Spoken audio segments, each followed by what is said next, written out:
Malaki sana ang tsansa ni Norman Powell na masungkit ang Most Improved Player sa NBA para sa LA Clippers. Pero dahil nagkaroon siya ng setback sa kanyang injury na siyang magpapanatili pa sa kanya sa 10 days extension.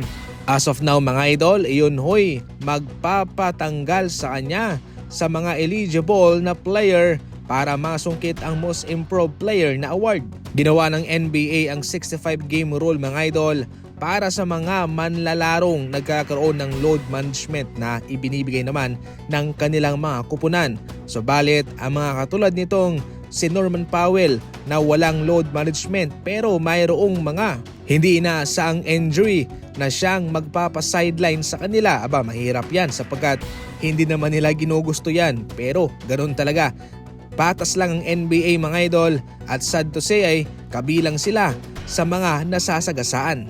Kung ikaw ay mananalo ng Most Improved Player, pwede yung magkaroon ng epekto sa iyong kontrata, pwedeng tumaas kung saan naipakita mo na mayroong improvement sa iyong performance. Siyempre hindi lang improvement kundi development na rin.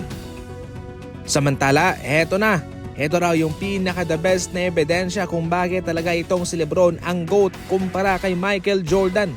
Sa edad na 40 years old mga idol, ay mayroon ng 50,000 career points itong si LeBron sa pinagsamang regular season at playoff. Samantalang si Michael Jordan ay mayroong 38,279 points. Malayo-layo ang agwat mga idol kaya itong si LeBron daw talaga ang totoong GOAT, greatest of all time sa NBA. Heto na naman tayo sa hindi matapos-tapos na usapang GOAT mga idol.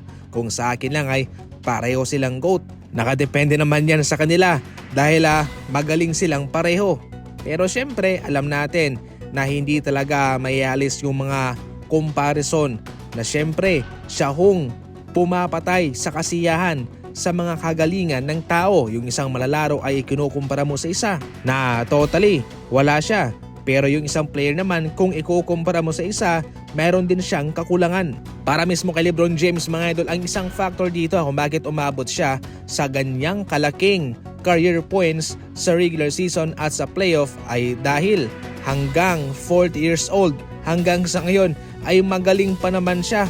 Kumakamada pa siya ng triple-double, double-double, minsan 30 puntos, 20 puntos mahigit. Isa yan sa mga rason mga idol kung bakit nakamit niya ang 50,000 career points.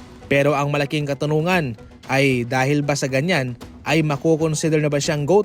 Kanya na bang mauungusan ang mga nagawang achievements din ni Michael Jordan? Siyempre ang mga ganyang usapin ay hindi talaga matapos-tapos dahil marami naman tayong punto, marami naman tayong mga opinyon na ating susubukang ipaglalaban din. Para sa inyong mga idol, kayo na ang huhusga.